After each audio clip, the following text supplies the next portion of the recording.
Vamos ler os versículos 1 a 3 do capítulo 1. A palavra do Senhor veio a Jonas, filho de Amitai, dizendo: Levanta-te, vai à grande cidade de Nínive e clama contra ela, porque sua malícia subiu à minha presença. Jonas, porém, levantou-se para fugir da presença do Senhor para Tarsis. Desceu a Jope e achou um navio que ia para Tarsis. Pagou, pois, a sua passagem, embarcou nele para ir com eles a Tarsis, para longe da presença do Senhor.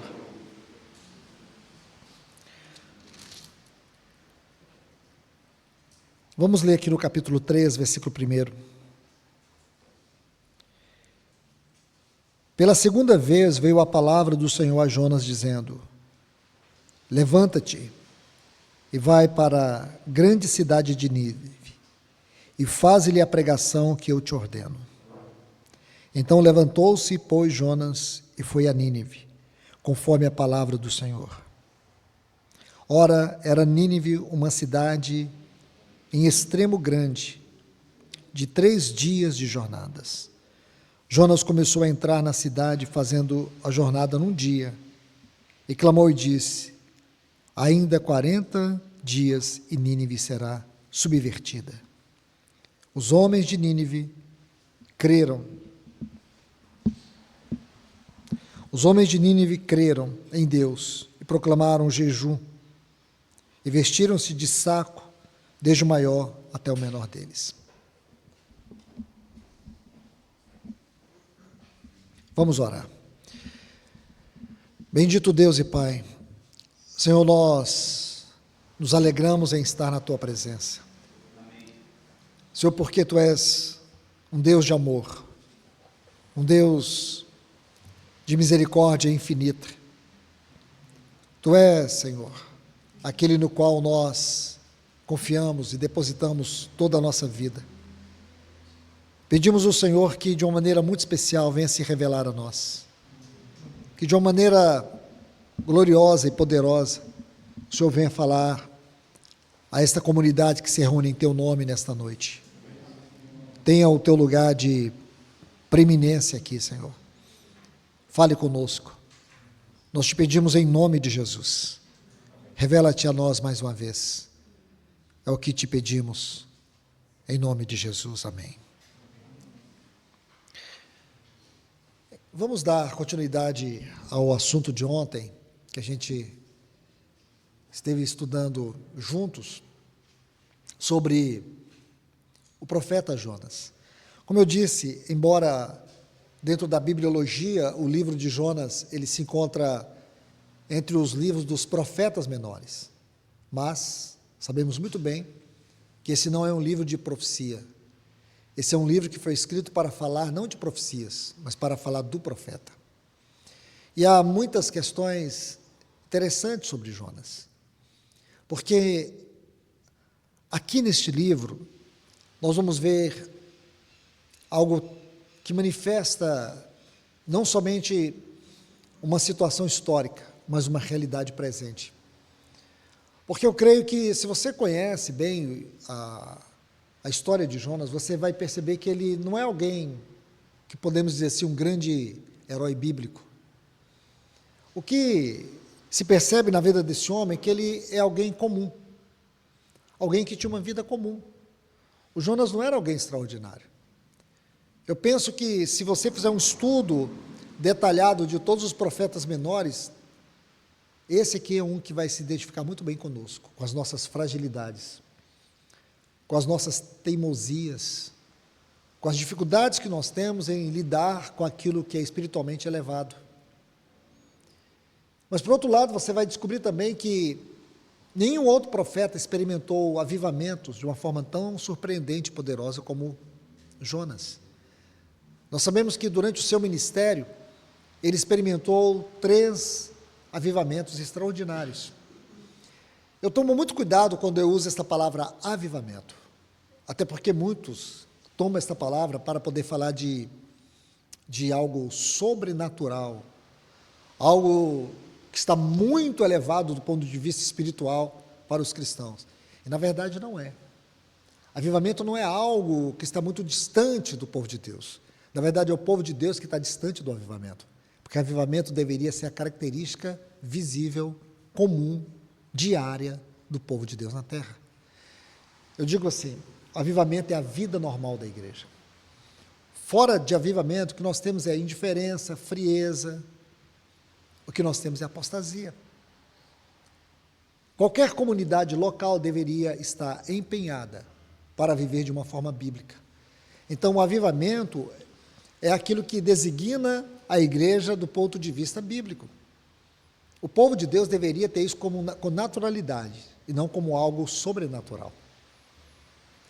Cada um na sua medida, no seu contexto, no seu chamado, na sua vocação, na sua visão, na sua experiência.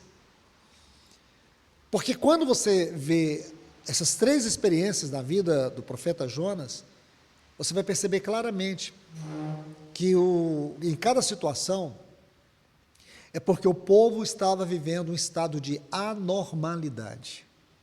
Anormalidade.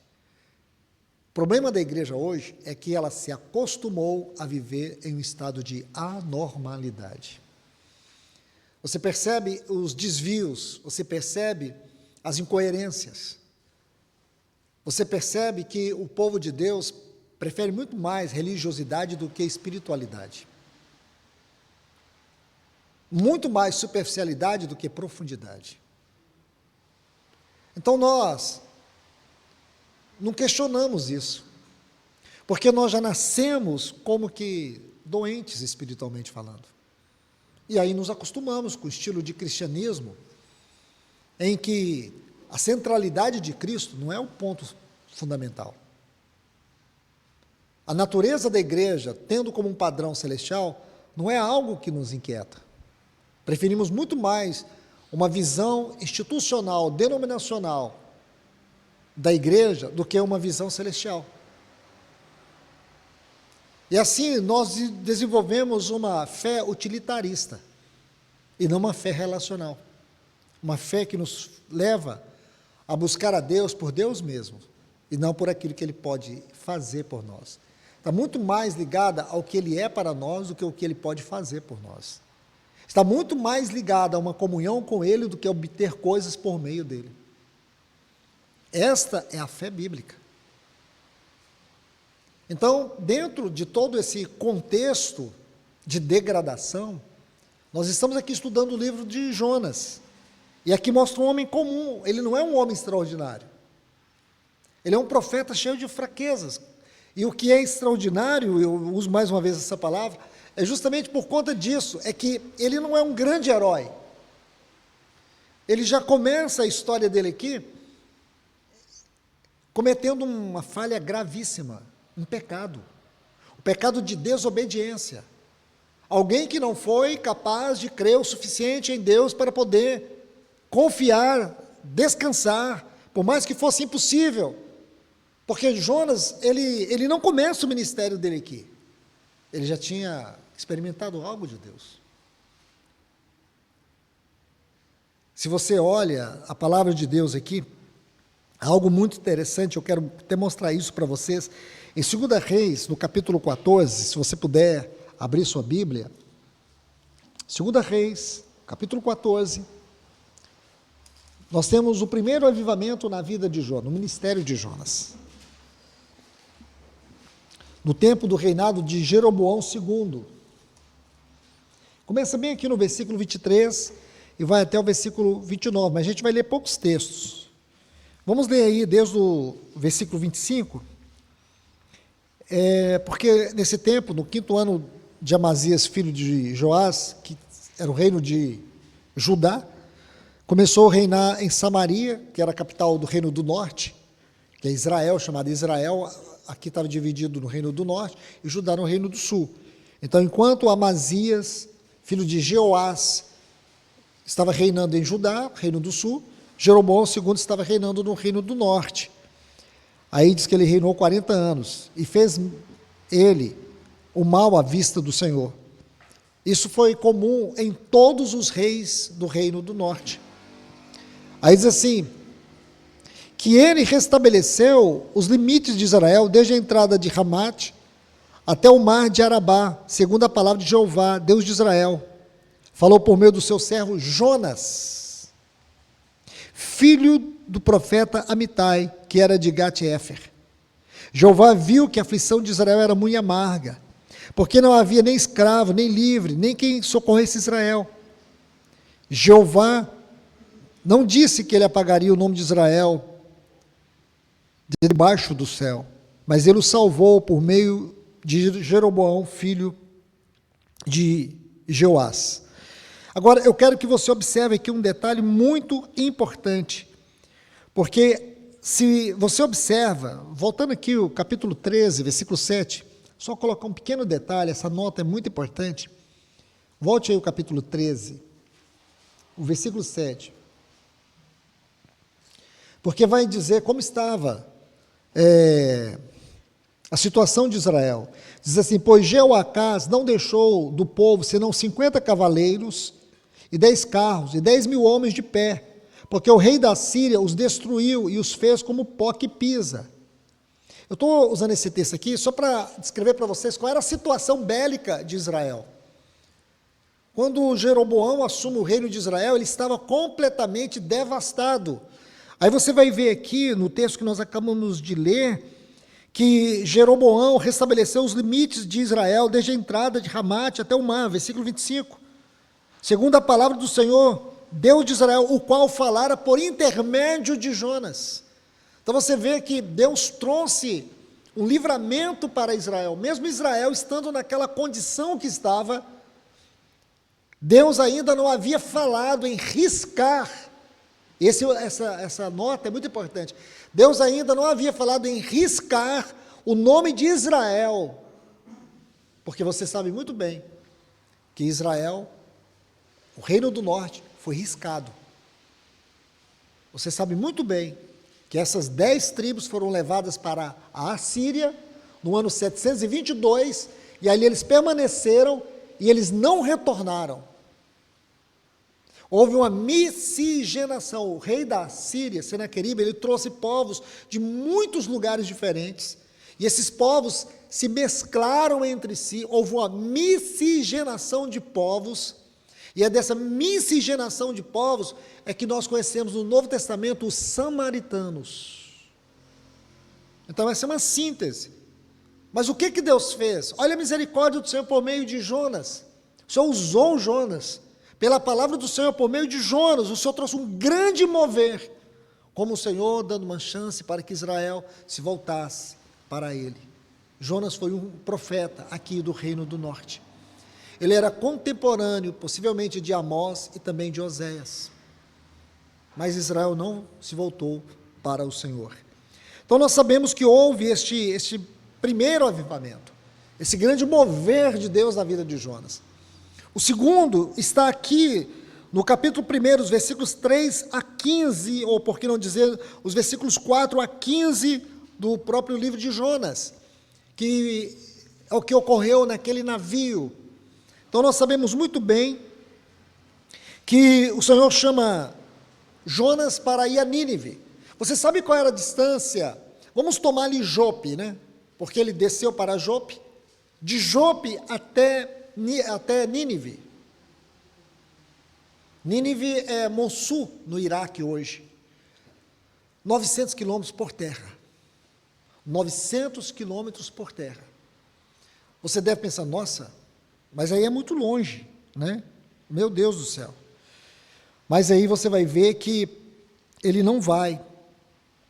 Ele vai para Tartessos, na Espanha, que é a cidade de Tarsis, naquele tempo. Ele vai para uma cidade chamada Tartessos. Sabe quantos quilômetros? Em torno de 4.500 quilômetros. A viagem que ele faria de Jope até Nínive, ele gastaria poucas semanas, de 3 a 4 semanas no máximo. A viagem que ele fez de navio, e aí ele entra por todo o mar Mediterrâneo, aí ele vai passar pela costa da Grécia, da Itália, toda aquela região ibérica, e aí chegaria lá em Tartessos. 3 meses. 3 meses. Esse é o custo da desobediência. Se entende? Esse é o custo. O coração dele estava tão obstinado a desobedecer que ele não mediu os custos. Lembra que eu disse ontem que a questão aqui não é de subida, não é de descida, não é de lugar, é uma questão de estado de espírito.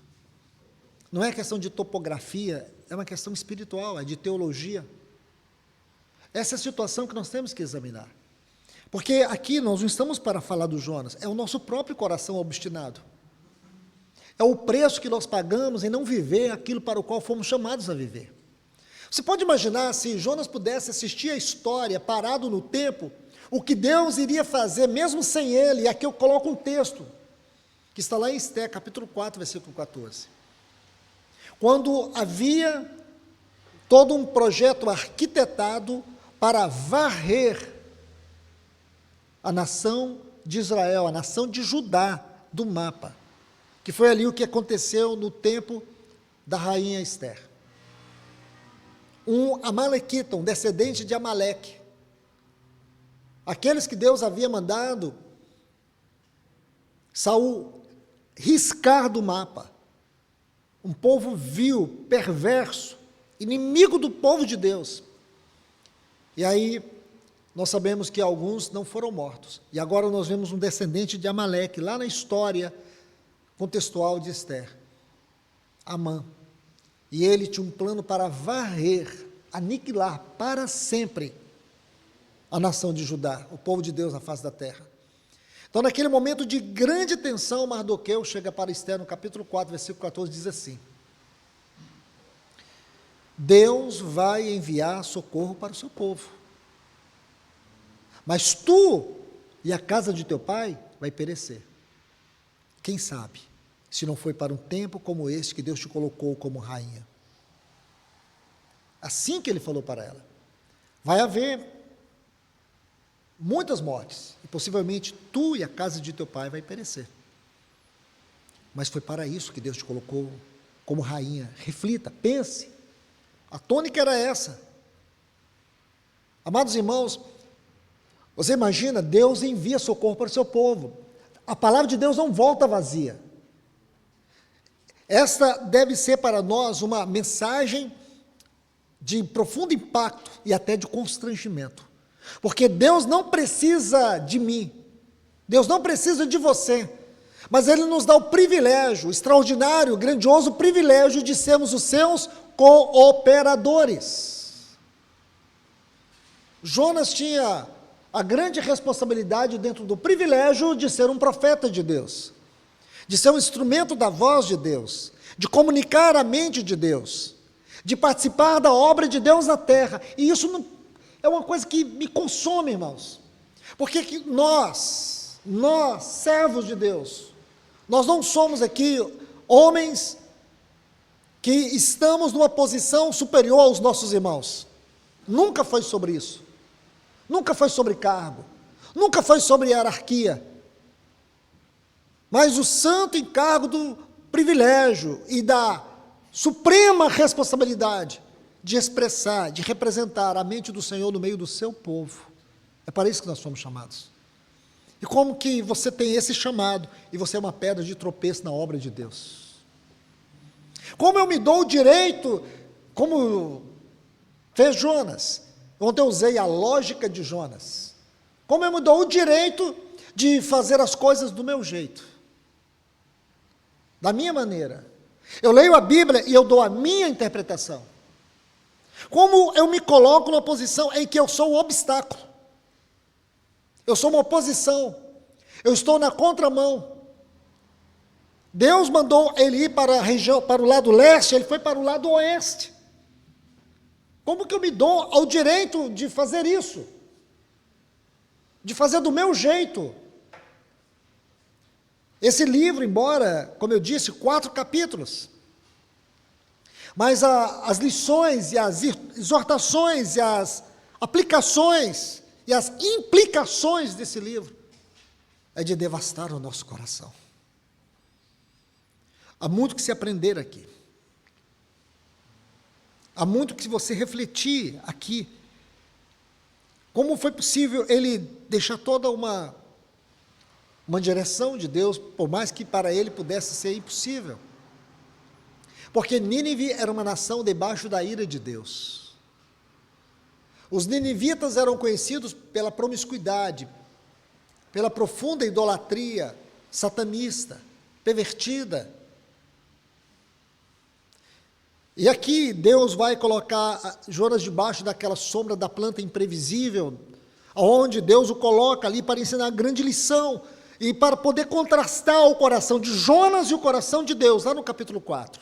E você sabe que há uma simetria nesse livro, onde o capítulo 1 faz uma conexão com o capítulo 3, e o capítulo 2 faz uma conexão com o capítulo 4.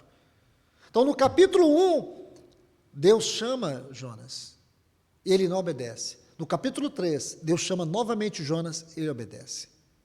No capítulo 2, Jonas clama a Deus do ventre de uma baleia. No capítulo 4, Deus busca Jonas fora de Nínive. No capítulo 12, ele está dentro, e ali ele clama o Senhor. No capítulo 4, ele está fora, e Deus busca ele. Então nós vamos vendo essa simetria, e não dá para falar muito sobre isso, porque aqui eu não tenho encargo para avançarmos, mas se você puder olhar, há muitas lições também aqui. E o ponto que eu quero destacar é justamente esse. Quando ele desce, ele vai para Tarsis, ele entra naquele navio, ele vai para o porão. Era uma passagem muito cara. Então Jonas está ali. Estudiosos acreditam que Jonas ele vinha de uma família muito rica, porque não era qualquer pessoa que podia fazer uma viagem como essa. Mas se você analisar friamente, Jonas ir para aquela cidade de Tarsis, lá na Espanha, significava que ele queria desaparecer, ele queria se esconder de Deus. Porque o texto é muito claro que Jonas ele fugiu da presença de Deus. E é inevitável, irmãos, que nós façamos aqui uma associação, a palavra de Deus e a presença de Deus. A palavra de Deus e a presença de Deus. É como se o livro estivesse dizendo para nós que essas duas coisas são sinônimas, são intercambiáveis, elas estão unidas. Então Jonas ele não está simplesmente dando as costas, desobedecendo a palavra de Deus, ele está rejeitando a presença de Deus. Não era só um desvio de chamado, era um desvio de conduta, era um homem que estava disposto a perder tudo em Deus. E ontem, vocês devem se lembrar quando eu li aquele texto de Atos 20, 24, em nada considero a minha vida preciosa para mim mesmo, contanto que eu cumpra o ministério que eu recebi do Senhor. Esse contexto onde Paulo diz essas palavras em Atos 20, nós sabemos muito bem que Paulo estava voltando para Jerusalém. Ele estava voltando para Jerusalém. Ele sabia que cadeias lhe esperavam. Ele estava ali dando as suas últimas palavras para os presbíteros de Éfeso.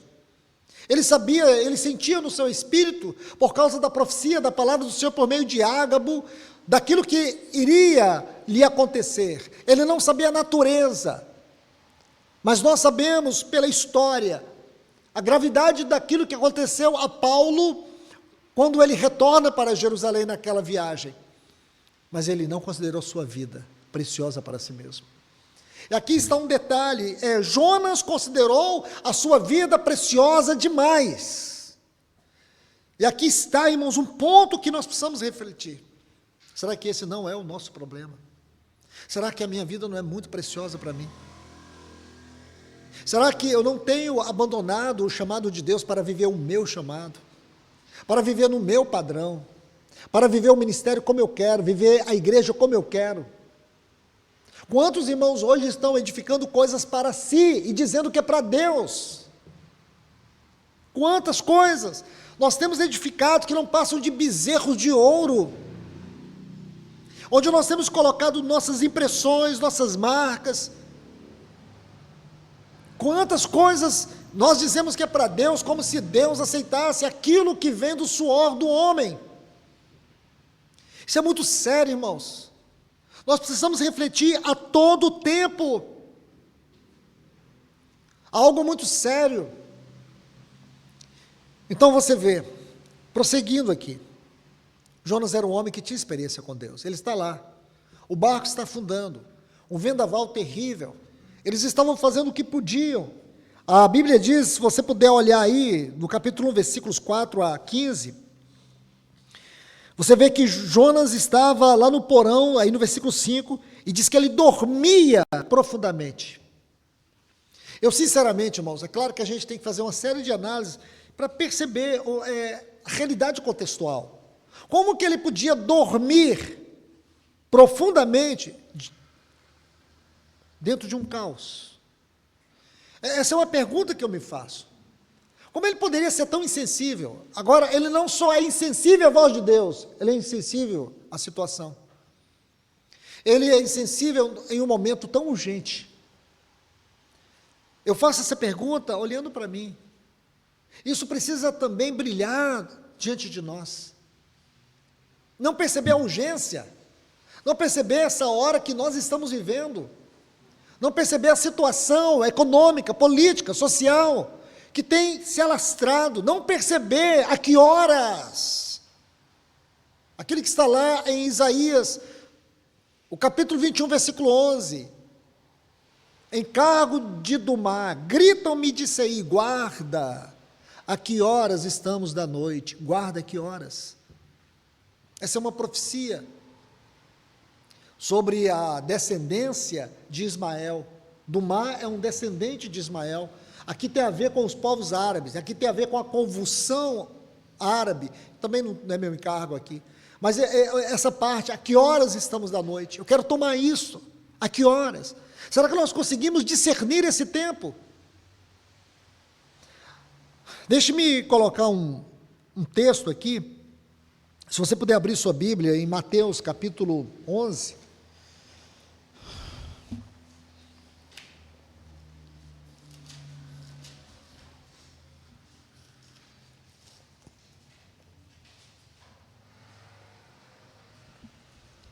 Jesus está dando um testemunho sobre João. E o nosso Senhor Jesus, ele une aqui, especialmente no versículo 10, quando ele está falando de João, ele diz assim: este é aquele de quem está escrito, eis que envio ante a tua face o meu anjo, isto é, o meu mensageiro, que há de preparar o teu caminho diante de ti. Isso aqui é Malaquias capítulo 4, os versículos 5 e 6. Então ele vai dizer, dar esse testemunho. Aí no versículo 13, 14, 15, diz assim: pois todos os profetas e a lei, até João, profetizaram. E se quereis recebê-lo, ele mesmo é Elias. Nós sabemos que lá, no capítulo 1 do Evangelho de João, ele mesmo vai dizer que ele não é o João Batista, porque ele não é o Elias, ele é o João Batista, ele é uma voz. João capítulo 1, versículo 21. Tem hora que a memória nossa ajuda, né, irmãos? Tem hora que vem uma luz. João 1, 21, você pode colocar aí. Ele vai dizer que ele não é o Elias, porque muitos irmãos confundem isso aqui, certo? Mas que ele está no mesmo espírito, na mesma vocação, no mesmo chamado. Então, João 1, 21, ele vai dizer isso. Mas vamos lá. Aí diz assim: e se quereis recebê-lo, ele mesmo é Elias, que há de vir. O que tem ouvidos, ouça. Essa frase que eu quero dentro desse contexto. O que tem ouvidos, ouça. Porque essa é uma expressão usada para falar de atenção espiritual. Mas é muito mais do que isso. Porque não é uma atenção no sentido físico. Não é atenção no sentido físico. Aqui no texto grego, esse verbo muitas vezes implica obedecer aquilo que você ouve. Não é o captar o som, é entender espiritualmente e responder com fé e obediência. É justamente isso.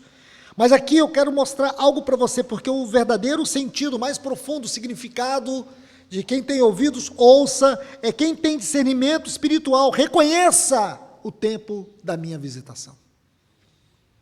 Porque, se você pega esse texto fora do contexto, você vai fazer uma interpretação meramente literal da palavra, ou da frase, quem tem ouvidos, ouça. Você vai associar isso com Apocalipse capítulo 9. É muito lindo, é claro que faz sentido. Mas só que quando você examina o contexto, aqui há algo que o Senhor está mostrando para nós. Quem tem discernimento espiritual, Ele está dizendo, reconheça que esse é o tempo da minha visitação. Porque o que foi profetizado por Malaquias está na mesma continuidade por meio de João. De João, é isso que ele está dizendo. Ele veio para dar testemunho de mim. Aí ele está dizendo aqui que o sentido de ouvir é estar espiritualmente atentos. Observe isso. E é o que o Senhor está falando para nós, irmãos. Será que nós estamos entendendo o que exatamente o Senhor está dizendo para nós? Ou nós estamos num porão dormindo? Qual é o porão onde podemos nos encontrar nesta hora? De não perceber, de não atentar, de não ouvir, de escutar o som. Escutar o som não é o sentido desta palavra aqui no versículo 15 de Mateus 11. É de responder. E a resposta é uma resposta de fé. Porque às vezes cansa tanto, irmãos.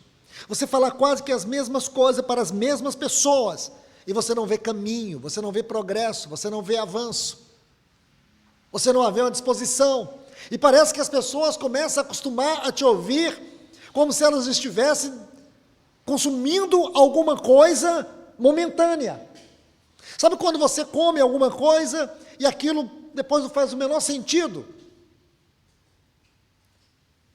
Sabe quando você come alguma coisa e aquilo não te dá um prazer na hora, depois que acaba, você não se importa mais com aquilo? É como um suspiro. Quando eu era criança, eu amava suspiro.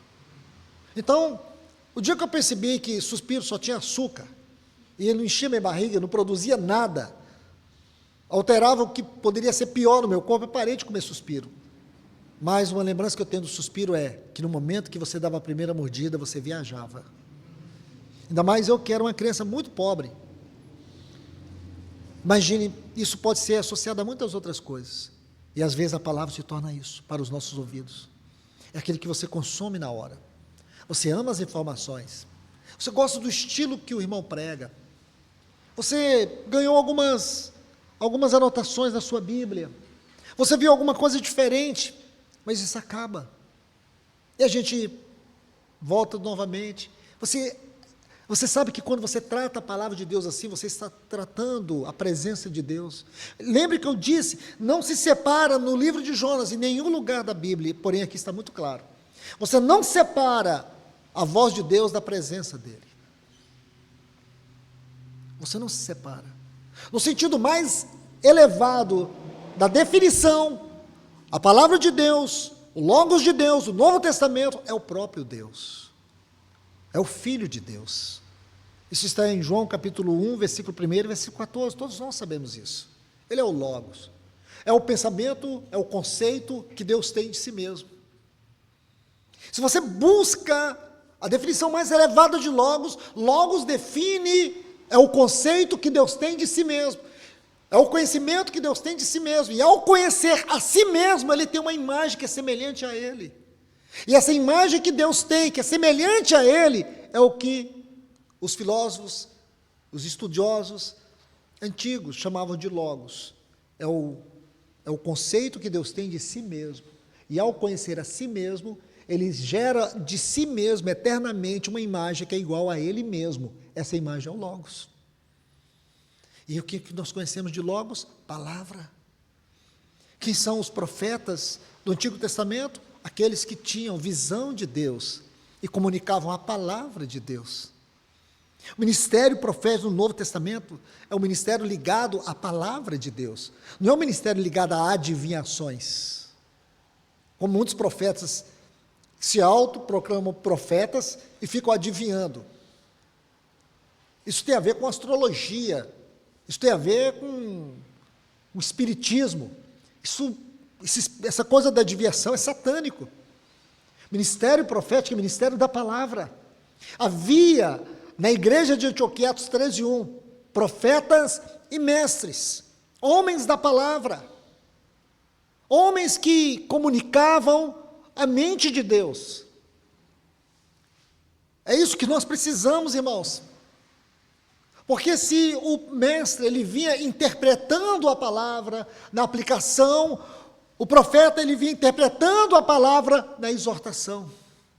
Esses dois ministérios caminhavam juntos. É isso que falta hoje no meio do povo de Deus. Não discursos religiosos, mas mensagens que perfuram. Mensagens que nos deixam no chão. Que nos faz ter a consciência que nós não estamos comendo suspiro, nós estamos sendo perfurados, nós estamos sendo chacoalhados por Deus. A luz de Deus, pela sua palavra, está entrando nos porões, aonde muitas vezes, como Jonas, nós estamos dormindo. Enquanto as coisas estão acontecendo. Enquanto o relógio de Deus está aproximando daquela grande hora. E nós estamos dormindo, indiferentes. Indiferentes. Quantos estão dormindo indiferentes? Indiferentes. Quantos não estão aí para o que está acontecendo? Não dão a mínima. E pior não é esse. Pior são aqueles que estão no ativismo político, ideológico e mais outras coisas, achando que eles vão mudar o mundo na atual conjuntura dos movimentos de Deus na terra. Irmãos, isso aí para mim é o cúmulo do pináculo da loucura e da burrice. É uma pessoa que diz que é cristão, que acha que de repente, politicamente, vai mudar este mundo. Irmãos, escute o que eu vou dizer para você. O Brasil, assim como todo este mundo, está debaixo da ira de Deus. Deus vai julgar todas as nações. Todo este mundo, Deus vai julgar. Deus vai julgar. Mas o povo de Deus não pode dormir nessa hora. Nós não podemos ficar no porão como Jonas, indiferente, sem ter o discernimento, sem ouvir a voz de Deus, sem discernir a voz de Deus. Nós não podemos nos colocar numa condição de que nós estamos buscando o melhor dessa terra para vivermos como um povo feliz. Essa não é a nossa terra. Esse não é o nosso lugar. Nós precisamos saber que em algum momento da nossa vida, nós vamos ter que arrancar as nossas raízes dessa terra. E um cristão que está numa condição contrária, eu pergunto, eu questiono se ele verdadeiramente nasceu de novo. Se o que habita nele é o Espírito de Cristo ou se é o Espírito do Anticristo. Se esse cristão ele está a cada dia sendo tomado por um quebrantamento interior, se ele verdadeiramente está alinhado com o trono de Deus, ou se ele está simplesmente vivendo para si mesmo, como cito mais uma vez Atos 20 e 24, ele tem sua vida preciosa para si mesmo. Então aqui, avançando um pouco, Jonas está dormindo, irmãos.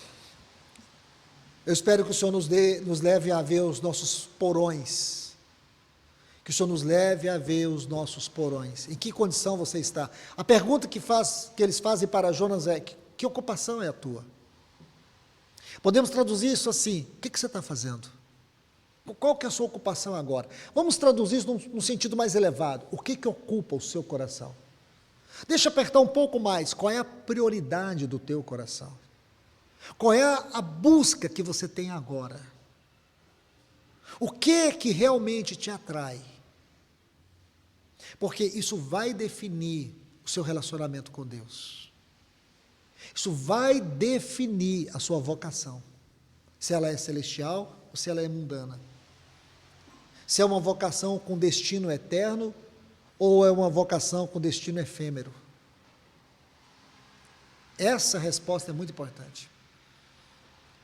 E só Deus está escutando qual é a resposta que o meu e o teu coração está dando nessa hora. Qual é a tua ocupação? Porque ele pergunta isso, eles perguntam, né? Qual é a tua ocupação? De onde vens? Qual a tua terra? De que povo és tu? Aí a Bíblia diz que Jonas, ele vai abrir o seu coração. Ele diz: sou hebreu e eu temo o Senhor, o Deus do céu, que fez o mar e a terra. Agora, o que é interessante é que no versículo seguinte diz que os homens ficaram possuídos de grande temor. E lhe disseram: que é isso que fizestes? Aí tem uma notazinha pequena aqui, porém ela diz muito. No versículo 10, pois sabiam os homens que ele fugia da presença de Deus, porque ele o havia declarado. Então eles ficaram possuídos de grande temor, porque ficaram sabendo que ele fugia da presença de Deus. Se ele estava fugindo da presença de Deus, e tudo aquilo estava acontecendo porque ele era um homem que temia a Deus, ele estava fugindo de Deus, então aquele vento, tudo aquilo que estava acontecendo, aquele vendaval, era Deus procurando Jonas. Que lindo, irmãos. Que o Senhor envie vendavais na nossa vida, irmãos. Que Ele nos encontre.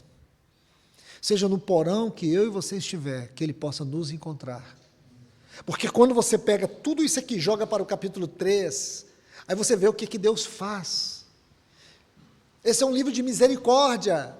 Esse é um livro que demonstra um Deus cheio de misericórdia. Um Deus que nos dá uma outra chance, um Deus que nos vê errar, que nos vê falhar, mas que não desiste. Esse Deus que se revela neste livro, o nosso Deus, de maneira extraordinária, se revela nesse livro, mostrando algo sublime para nós, porque a gente vai errar, a gente vai falhar, mas a sua graça tem um aspecto, que é a graça restauradora, a graça que persegue, a graça que não desiste. E foi justamente o que aconteceu. Agora a minha pergunta é: você consegue discernir quantas vezes essa graça restauradora se revelou no seu coração? Porque Jonas, ele não resistiu à graça. Ele conseguiu resistir à palavra de Deus, mas ele não conseguiu resistir à graça de Deus. Quando ele percebeu o amor de Deus naquele vendaval, ele não considerou mais a sua vida preciosa. Ele estava disposto a morrer. Então o que ele disse? Lancem-me no mar. Quando vocês me lançarem no mar, tudo isso aqui vai parar.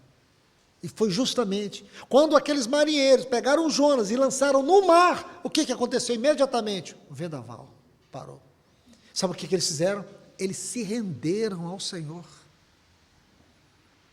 Então aqui nós começamos a ver uma coisa extraordinária, mas não uma coisa extraordinária, não é a baleia que é extraordinária, não é a baleia engolir ou aquele peixe grande. Você está dizendo: nossa, irmão, mas você está falando baleia, mas tem a minha Bíblia que fala que é um peixe grande. Não interessa, irmãos, até se o Jonas tivesse engolido a baleia aqui, para mim não faz diferença, porque o que faz diferença é onde Deus está nessa história. Então um peixe grande engoliu ele. E deixa eu te dizer algo, para mim nada disso chama atenção. O que chama atenção aqui é a graça.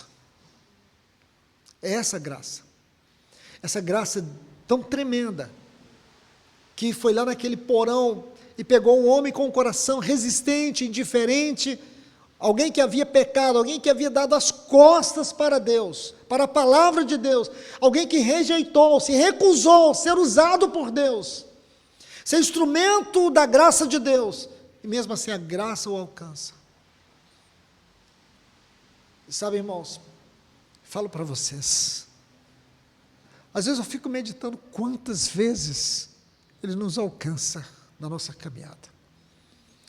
Aqui nós vemos o Jonas foi alcançado pela segunda vez, mas quantas vezes na minha vida, na sua vida, essa graça vem, essa graça que persegue, essa graça irresistível vem, nos chamando sempre de volta, nos endireitando no caminho, nos reconstruindo, se revelando a nós. Este é o coração de Deus. Jonas é uma história que nos revela o profundo do coração de Deus, mesmo quando nós decidimos desobedecê-lo. Então, este foi um avivamento muito significativo que ocorreu aqui. E por último, nós sabemos muito bem, no capítulo 13, versículos 1 a 10, no texto que nós lemos, Jonas vai até Nínive, aquele peixe joga Jonas na areia de Nínive, e ele proclama o juízo de Deus com poucas palavras. O arrependimento foi geral, todo aquele povo se vestiu de saco, se humilhou, se arrependeu. Aquele foi o último avivamento, irmãos, escute bem, aquele foi o último avivamento que Jonas experimentou no seu ministério. Mas deixa eu te dizer, mas também foi a última oportunidade que Deus deu para a cidade de Nínive, antes dela experimentar o profundo julgamento de Deus. Então vamos aqui, há muita coisa que o Senhor precisa falar conosco, porque há algo que precisa queimar no nosso coração, é a urgência de Deus, urgência. Amados irmãos e irmãs, preste atenção nisso, a urgência de Deus. Porque a igreja, como está hoje, ela precisa experimentar algo de Deus de uma forma muito profunda para que ela volte à sua condição normal. Isso é avivamento. Mas Deus não vai fazer isso enquanto nós ficarmos em nossos porões. Enquanto nós ficarmos buscando o conforto do ministério, porque ministério não é lugar de conforto. O chamado de Deus não é lugar de conforto. Mostre para mim um homem na Bíblia que teve um encargo do Senhor e esse encargo se tornou um conforto para ele. Ministério é responsabilidade, e a mais alta responsabilidade. É graça com responsabilidade. Eu quero meditar um texto com vocês aqui em 2 Timóteo capítulo 4, versículo 2, quero ler outros textos na mesma sequência, para que nós possamos meditar juntos. 2 Timóteo capítulo 4,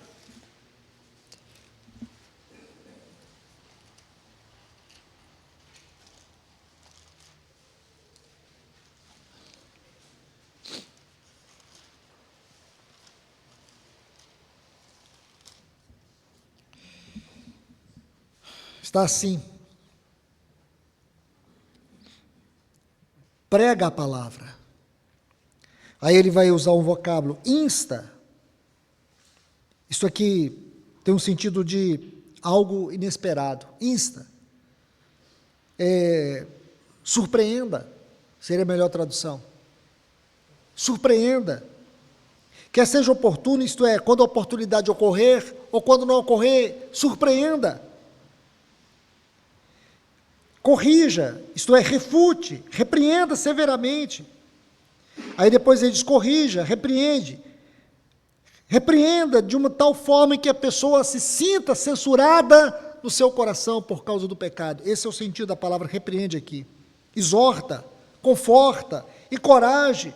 Aí diz com toda longanimidade, com firmeza, com perseverança e doutrina.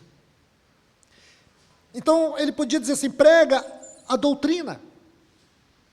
Mas ele não diz prega a doutrina. Antes de dizer prega a doutrina, diz prega, insta. Quer seja oportuno, quer não, repreenda, exorte com toda longanimidade e doutrina. Doutrina. Isso aqui é uma definição do que é ministério da palavra.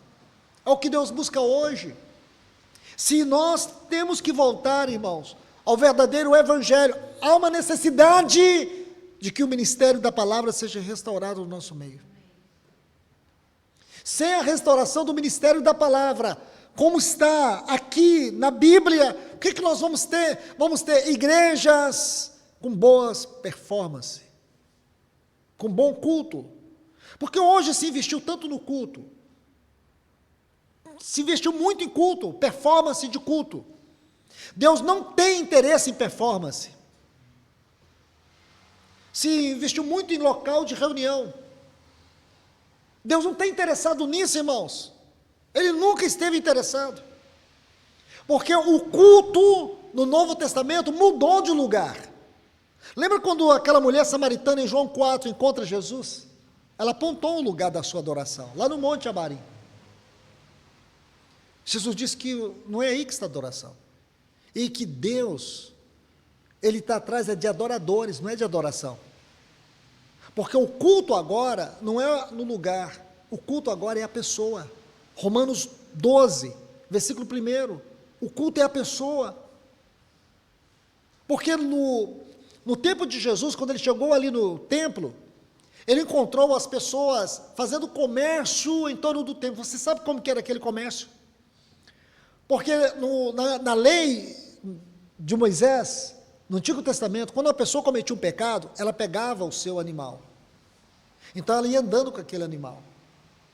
E aquilo era uma desonra. Sabe por quê? Porque todo mundo olhava e dizia, lá vai o pecador. Ele vai oferecer o seu sacrifício. Então quando ele chegava diante do sacerdote, ele chegava cabisbaixo, envergonhado. Aqui está uma oferta pelo meu pecado. Mas no tempo que Jesus chegou no templo, as pessoas chegavam ali olhando, ver se ninguém estava vendo, negociava ali a pombinha, negociava o animal. Talvez até tinha um garoto ali que falou assim, leva para mim lá na porta, quando eu estiver na porta passando, você me entrega, para ninguém ver que eu sou um pecador. Então as pessoas faziam um sacrifício de aparência. Foi isso que o Senhor enojou quando ele olhou para aquilo. Havia um comércio de animais na porta do templo. E ninguém censurava aquilo. Estava todo mundo conformado com aquela religião de rituais vazios. Aquilo trouxe uma dor no coração do Senhor. A Bíblia chega a dizer que ele derrubou a mesa daqueles cambistas, porque o comércio era tão grande, mas tão grande, que havia até pessoas que trocavam dinheiro ali. E esses detalhes pequenos ficam despercebidos, que as pessoas acham que haviam mesas de câmbio ali, trocando dinheiro. Não é isso, irmãos. A troca do dinheiro é porque o comércio religioso era muito grande. Mas o Senhor coloca essa nota muito importante, que o que Deus busca é um adorador, que agora o culto mudou de lugar. Ele saiu do templo e veio para este santuário. Nosso corpo é o santuário, é o templo, é o lugar da adoração. Quando Paulo, comecei a dizer isso ontem para os irmãos, mas eu não entrei em muitos detalhes. Quando Paulo escreve, segundo aos Coríntios, capítulo 3, então ele vai mostrar isso, ele vai mostrar uma glória que estava escondida na face de Moisés. Era a glória da antiga aliança. Aí ele vai dizer que há um ministério maior, há uma glória maior, há um ministério maior, que é o ministério do Espírito, que agora se houve glória naquela antiga aliança. Glória maior existe na nova aliança. Amados irmãos, digo para vocês, e me perdoe, eu não estou sendo aqui irônico, mas eu quero dizer algo para vocês, e talvez não seja a condição de vocês, mas para a grande maioria dos cristãos aí fora, a maior ignorância espiritual que eles têm é acerca da doutrina da nova aliança. A grande maioria dos cristãos não sabe nem que existe a nova aliança. Ou se existe, eles conhecem a retórica dela, a doutrina não conhece. Eu digo para você, é impossível, não me leve a mal com a franqueza, mas é impossível do ponto de vista bíblico um cristão experimentar a salvação desconhecendo a doutrina da nova aliança. Entende? Porque a fé, ela não produz um cristão ignorante. A fé, ela nos livra da ignorância. Se nós necessitamos da fé para crer, como é que eu posso crer sendo o ignorante espiritual? Isso é uma completa incoerência. Como que eu creio, e eu não sei nada da nova aliança, não sei o que aconteceu. Como que eu vou entender a nova aliança?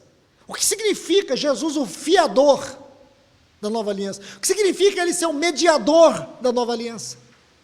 O que é isso, irmãos? Muitos cristãos não sabem disso. Eu digo para você, aquilo que um irmão do passado disse, precisamos pregar o evangelho para os evangélicos. Porque os evangélicos não sabem o que é o evangelho. E é isso que Paulo está corrigindo em 2 Coríntios capítulo 3. existe uma glória maior, existe algo superior. O autor aos Hebreus expõe essa doutrina quando você pega o capítulo 3 de 2 Coríntios e você une com o capítulo 10 de Hebreus, você tem a soma da totalidade, da grandeza dessa doutrina. É claro que essa doutrina ela é mencionada, porém ela é ensinada no capítulo 7, 8 e 9. Mas só que o capítulo 10, 9, 8 e 7 não se separam em Hebreus. Essa trilogia, 8, 9 e 10, esses 3 capítulos estão unidos, e a base desses 3 capítulos é como se houvesse esses 3 fundamentos sustentados pelo capítulo 7. Porque no capítulo 7, o versículo 25 diz que ele pode salvar totalmente aqueles que por ele chegam a Deus, vivendo sempre para interceder por eles. O que é essa salvação total, absoluta? Aí você vai entender, é a salvação. Ela tem um testamento, o nome desse testamento é Nova Aliança. Jeremias profetizou isso no capítulo 31. Isso é ratificado em Hebreus capítulo 8. E nessa nova aliança, Deus não vai nos dar tábuas para nós olhar. Ele vai escrever essa lei no nosso coração, na nossa consciência. É na nossa consciência que está escrito essa nova aliança. Então, quando você nasce de novo, essa vida gloriosa, ela é infundida para dentro de você. É isso que chama-se nova criatura. Essa é a salvação eterna que se forma dentro de nós. E por causa dessa tão grande salvação que está no capítulo 2 de Hebreus, você não tem como viver de forma periférica, como religioso. Esse é o grande problema de você pregar o evangelho hoje, e as pessoas te olham e não sentem nada, não vê nada, e como eu disse, comem suspiro, acabou o doce, bebe água e esquece. Mas quando você ouve o verdadeiro evangelho, isso não tem como sair de você. Por isso que o ministério da palavra tem que ser restaurado, porque Deus vai restaurar o ministério da palavra para poder restaurar a sua igreja. Porque hoje nós estamos vivendo um profundo tempo de incredulidade no meio daqueles que se dizem cristãos. Incredulidade. Então, quando você estuda esse texto, você pensa, meu Deus, restaura isso entre nós. Restaura. Restaura a tua palavra, restaura o ministério da palavra. Não é um ministério de informações, nem de discursos, mas um ministério de vida. Um ministério que nos leve a viver a verdadeira realidade como povo de Deus nessa terra. É isto que traga de volta a presença de Deus para o nosso meio, para que quando nós nos reunirmos, haja o verdadeiro gozo, a verdadeira alegria, haja uma realidade celestial. E veja bem, irmãos, eu até tenho dito, acho que vocês já me ouviram falar sobre isso, quando Paulo escreve 2 Tessalonicenses capítulo 2, quando ele diz assim, acerca da vinda do nosso Senhor Jesus Cristo, versículo 1, e a nossa reunião com Ele, essa palavra reunião, é o mesmo vocábulo que está em Hebreus 10, 25.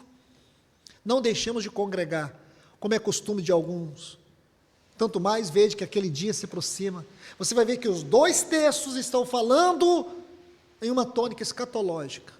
A primeira reunião ali de 2 Tessalonicenses capítulo 2 é uma reunião escatológica. A reunião de Hebreus capítulo 10, 25 é uma reunião física. Mas quando você entende a mente do Senhor nesses 2 textos, ele está dizendo que a reunião da igreja, ela precisa ter essa direção escatológica. Nós não reunimos por reunir. Nós reunimos porque quando a gente, como povo de Deus, quando nós estamos reunindo algo muito maior do que a nossa presença aqui, é a presença do Senhor, porém a nossa reunião, ela tem que ter um foco, ela tem que ter um destino, que é aquela grande reunião que poderá acontecer ainda na nossa geração.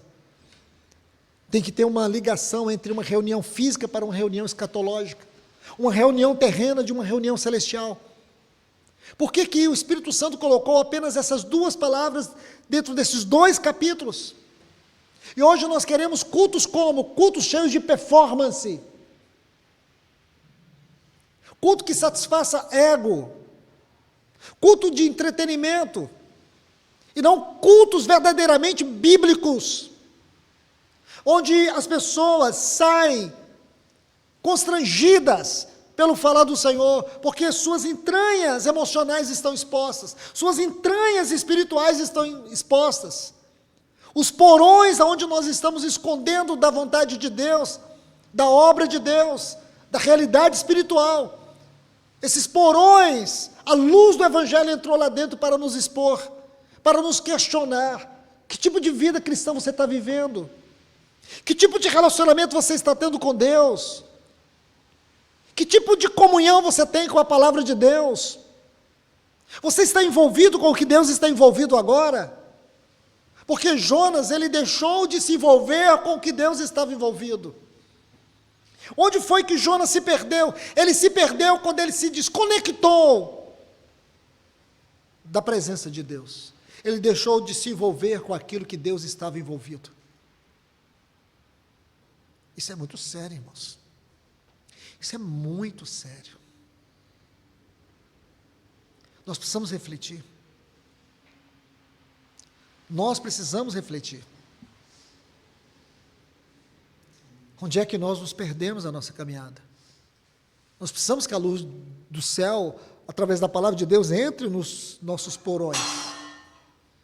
Nos questione, nos investigue, nos perscrute. Que ocupação é a tua? Quem é o teu Deus? O que você está fazendo? Como que você está vivendo? Para onde que você está indo? Será que você não se dá conta do que está acontecendo? Que Deus está movendo os céus e terra, que Ele está chamando a sua igreja, que Ele quer arrebatar os nossos afetos, que Ele quer assumir o controle do nosso tempo, das nossas preferências, das nossas prioridades. Nós temos a escolha que Jonas teve. A escolha de seguir nosso próprio caminho.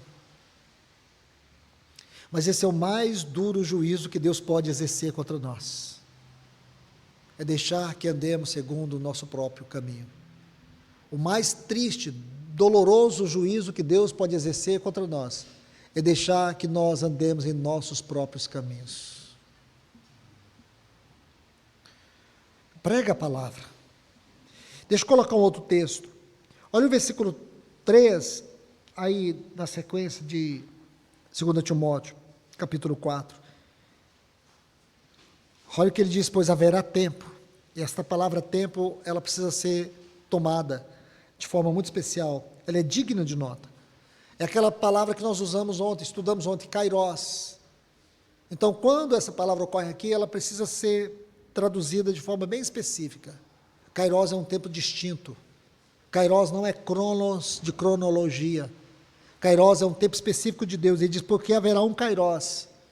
Escatologicamente falando, isso tem a ver com os dias que nós estamos vivendo, ou o tempo da iminência da volta do nosso Senhor. Ele diz que nesse tempo as pessoas não suportarão a sã doutrina. A doutrina que salva, a doutrina que cura, a doutrina que liberta, por isso que é sã doutrina. Hoje, as pessoas estão se contentando com doutrinas estranhas. Doutrinas estranhas.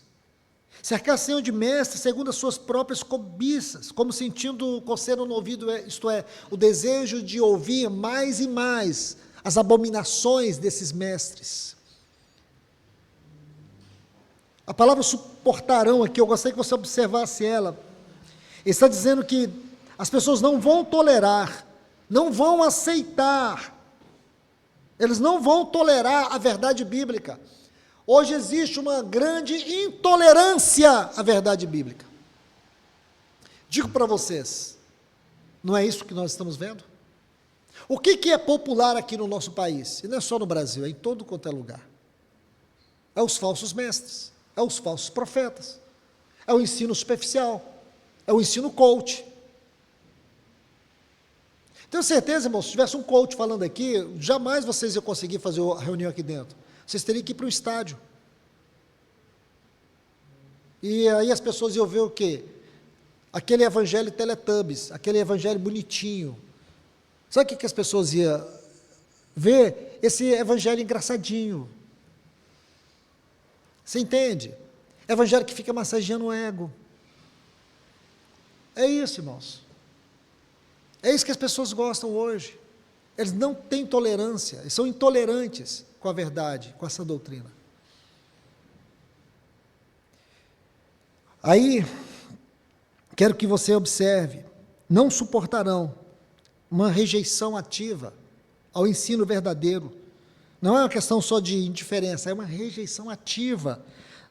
Não apenas vão ignorar a sã doutrina, mas eles não vão suportar ouvi-la. Não vão suportar. Agora eu quero que você observe aqui o termo sã doutrina. É muito importante isso. Lá em 1 Timóteo, capítulo 1, versículo 10, Paulo diz assim: os impuros, sodomitas, raptores de homens, mentirosos, perjuros, para tudo que se opõe, aqui se levanta contra a sã doutrina. É justamente isso. Mas deixe-me colocar alguns outros textos para a gente tocar sobre essa sã doutrina. Aqui em 1 Timóteo capítulo 6, versículo 3, vamos entender um pouco sobre essa chamada de heterodidascalia, essa sã doutrina. Porque essa sã doutrina é a essência do evangelho que tem que ser resgatado naquilo que é o ministério da palavra. Porque sã doutrina é uma palavra que não apenas nos corta, mas ela nos corta de uma forma cirúrgica para operar saúde espiritual, vida espiritual, transformação de caráter. É disso que nós temos que estar ocupados, irmãos. Aqui, em 1 Timóteo 6,3, Paulo diz assim: se alguém ensina outra doutrina, isso é o desvio da verdade. Aí ele diz, e não concorda com as sãs palavras de nosso Senhor Jesus Cristo. Essas sãs palavras do nosso Senhor Jesus é a sã doutrina. Deixa-me colocar outro texto, aqui em 2 Timóteo, capítulo 1, versículo 13. Olha o que Paulo diz: mantenha o padrão das sãs palavras, mantenha o padrão da sã doutrina. Eu quero que você observe aqui a palavra, o termo padrão. Esse termo aqui significa o exemplo a ser seguido. Qual é o exemplo a ser seguido aqui? Essa palavra padrão é muito importante, porque Paulo está dizendo que ao pregarmos a palavra, existe um padrão, existe uma simetria, um esquadro, e você não pode mudar esse esquadro. Então a minha pergunta é: que padrão é esse que Paulo está dizendo? Se nós pregamos, nós nunca podemos esquecer. Eu digo que esse texto é o texto que todo irmão, toda pessoa, toda irmã, seja em que esfera for, que está envolvido com o ministério da palavra, você tem que ter esse texto em vista. Eu preciso manter o padrão. Mas qual é o padrão? O padrão é Cristo. O padrão é a vida, é a obra, é a pessoa, é o ensino de Cristo. Esse é o padrão. Isso é muito importante, irmãos. Porque Mateus capítulo 7, 28, vamos encontrar o padrão aqui. Mateus 7, 28. É a conclusão do Sermão do Monte. Jesus está concluindo. Esse é o último versículo que conclui aquilo que ele começa a dizer em Mateus 5. Mateus 5 a 7 é aquilo que nós conhecemos como Sermão do Monte. Aí está assim: quando Jesus acabou de proferir essas palavras, aí diz assim: estavam as multidões maravilhadas de sua doutrina. A palavra maravilhadas aqui, eu quero que você observe, é um termo grego que nós conhecemos como ekplesso. É formado de dois vocábulos, ek e plesso. E nós precisamos meditar um pouco sobre isso. A palavra ek é de fora para dentro, e plesso é uma pancada. Então a tradução é uma pancada que arranca de fora para dentro. É justamente isso. Aqui fala de um movimento, uma ação que ela ocorre de fora para dentro. O sentido é, quando a palavra, esse padrão que é o Evangelho de Cristo, ele é pregado, tem uma pancada. A palavra entra, quando ela entra, ela produz uma pancada de fora para dentro, ou de dentro para fora. Entendeu? A palavra entra e depois ela promove uma grande pancada. É muito especial isso, porque é um golpe para fora. É um golpe para fora. A palavra entra por aqui, mas quando ela sai, é um golpe muito grande.